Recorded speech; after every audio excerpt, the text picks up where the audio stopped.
Hace varias semanas vengo teniendo distintas charlas con amigos, pareja, familiares, y el punto en común que siempre encuentro es la crítica hacia uno mismo. Siendo yo el que la hace hacia mí, siendo un amigo el que la hace hacia él, siendo mi pareja que la hace hacia ella. Y empecé a buscar el por qué. O por lo menos en mi cabeza apareció la pregunta: ¿por qué nos bardeamos todo el tiempo? ¿Por qué creemos que lo que estamos haciendo es una mierda? ¿Por qué nos juzgamos a nosotros mismos si no tenemos ningún indicio para hacerlo?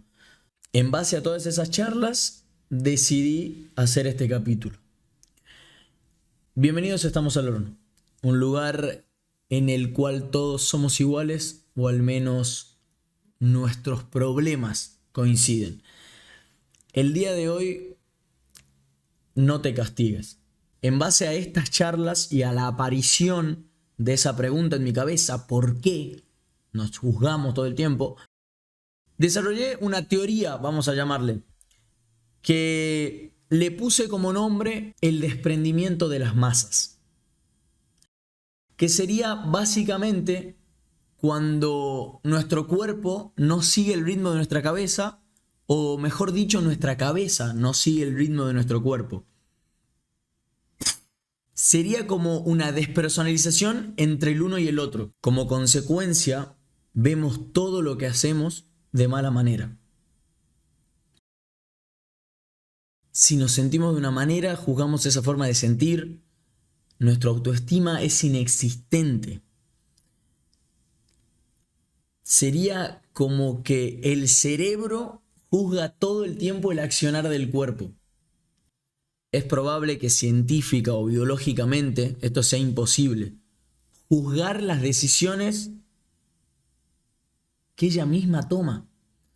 Pero es la única manera que encuentro de poder explicarlo. Esto generalmente puede suceder cuando algo que esperabas que salga de una forma sale de otra. Cuando te sentís colapsado con tantas cosas en tu cabeza.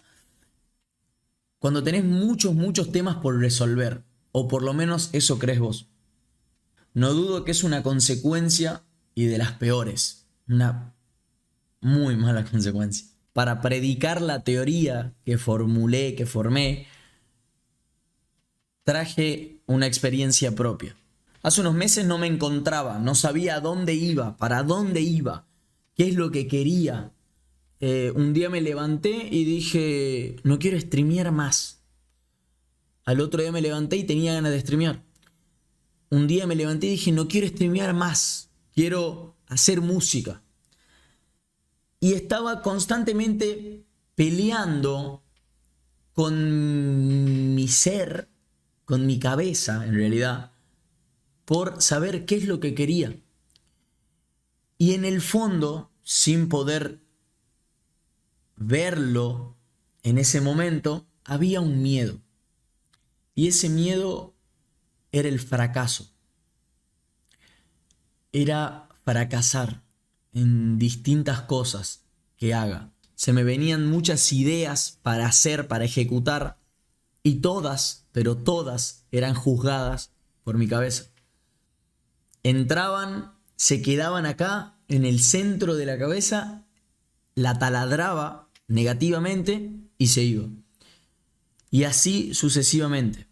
Sin embargo, empecé muchísimas cosas, llamémosle. Me hice un canal de YouTube, me hice un TikTok, me hice otro TikTok, además del principal, para subir cosas. Empecé a hacer contenido solamente de casinos en Twitch. Me di cuenta que todo lo que hacía y todo lo que decidía en ese momento y trataba de ejecutar era simplemente para salvar el fracaso de otro proyecto. Por ejemplo, yo decía, bueno, voy a hacer este contenido. porque si a este le va mal, por lo menos tengo esto. Y si a este le va mal, tengo este. Y así. Y en un momento me frené, me paré y me di cuenta la cantidad de opciones que había hecho y que estaba haciendo.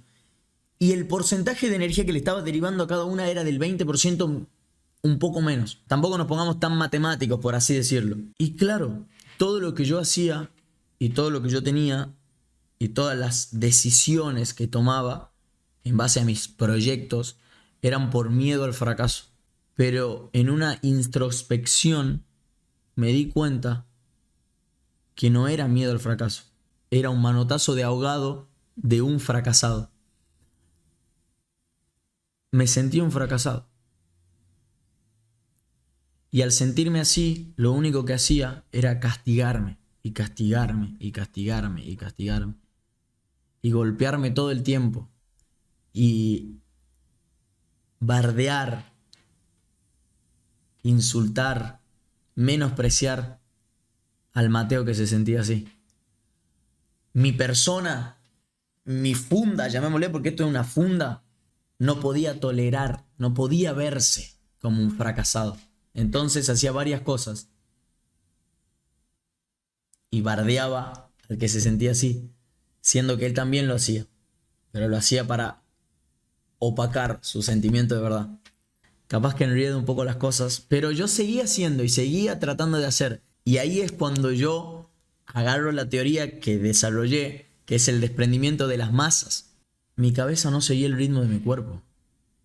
Mi cabeza pensaba una cosa y la tenía muy aferrada, cosas malas, entonces cuestionaba lo que hacía mi cuerpo. Decido pensarlo así. Una tarde venía con un amigo, un gran amigo, le mando un saludo muy grande si escucha esto en algún momento, Frank Guarnuccio, y veníamos charlando, tomando mates, y le cuento mi manera de estar y todo. Él es psicólogo, y empiezo a desarrollar cómo me sentía y demás, y llegamos a una pregunta de él que me dice: ¿a qué le tenés miedo? Porque yo le conté toda esta situación de que hacía muchas cosas, que nada me llenaba y demás. ¿A qué le tenés miedo? Me dice. Y yo le digo a qué le tenía miedo y me dice: no me parece un miedo coherente, no me parece el miedo verdadero. Y entre ida y vuelta yo no sabía qué decirle, hasta que en un intercambio de ideas le digo una manera de un miedo que yo tenía y me dice: ahí está, en el fondo, ese miedo que tiene Mateo, ¿cuál es? Y yo, con una voz muy, muy bajita, aunque veníamos por una plaza que nadie nos escuchaba, yo dije: ese Mateo se siente un fracasado. Lo dije en voz baja. Me sentía un fracasado. Y el miedo mío era fracasar. Pero, sin embargo, yo ya estaba sintiéndome fracasado. Entonces, ahí está, me dice.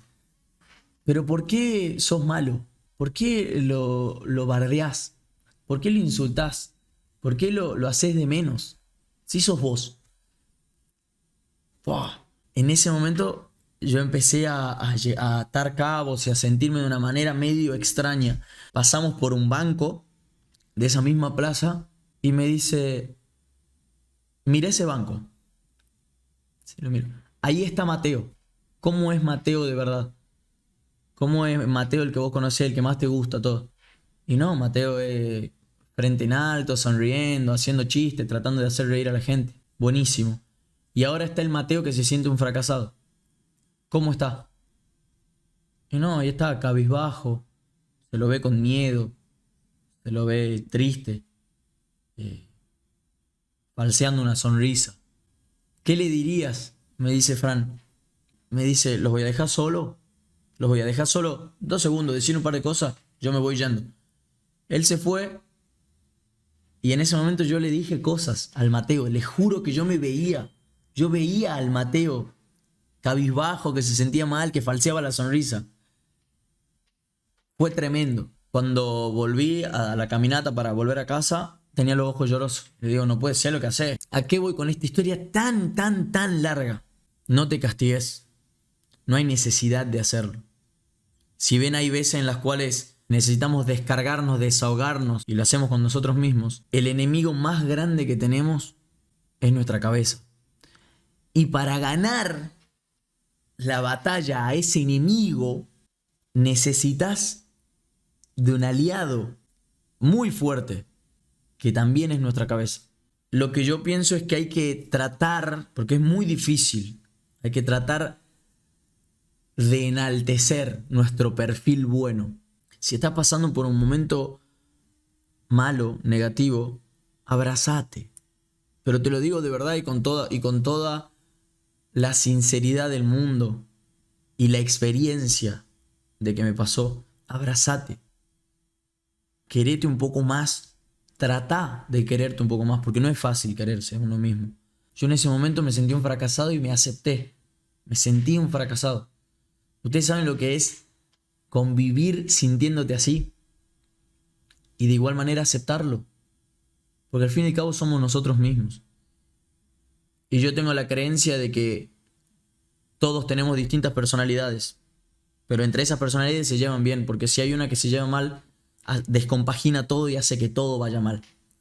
Porque es todos juntos o ninguno, las personalidades que les digo. Así que lo que les quiero decir es que no se castiguen, que no sean malos con ustedes mismos. De verdad, de verdad, de verdad, de verdad. El mejor consejo que le puedo dar a una persona es: abrácense. Ante el problema, abrácense ustedes mismos, porque están solos. No hay nadie más que pueda combatir ese problema que te está taladrando la cabeza. No hay nadie más que vos. Entonces vos tenés que hacerlo. Vos tenés que quererte. Vos tenés que apoyarte. Y no quiero irme siempre a la frase cliché, pero después de la oscuridad hay luz. Así vos estés en el momento más oscuro, allá, muy, muy lejos hay luz. De verdad. Y en algún momento se va a acercar hacia vos. En mi Instagram puse una cajita de testimonios que decía: ¿en qué situación se dirían no te castigues? Mucha gente participó, les agradezco, vayan a seguirme a Instagram para que puedan hacerlo. Y hay mucha gente que coincide en algo muy puntual, que es en época de parciales y finales. El castigo constante hacia uno mismo. Hay uno muy interesante que dice: cuando quiero salvar a mi entorno y me termino haciendo cargo de problemas ajenos. Cuando creo que hice algo mal y en realidad fue algo bueno para mí, pero pienso en los demás. Cuando comparo mis logros del pasado y siento como si no estuviera a la altura. Ese es muy atormentante, el hecho del pasado. Constantemente en el pasado, si te fue bien o estuviste de una manera buena, y en tu presente no estás tan estable, tan bien, vas tirando para mal, nos solemos castigar mucho. Antes de despedirme, quiero recordarte que esto es de todos. Si tenés alguna historia o querés que tratemos algún tema en particular, no dudes en escribirnos. Sigan a las redes del podcast, que ahí se sube contenido exclusivo para la gente de Instagram y TikTok. Sin más que decirles, muchísimas gracias por acompañarme. Espero que lo hayan disfrutado, al igual que yo. Nos vemos en el próximo capítulo. Chau, chau.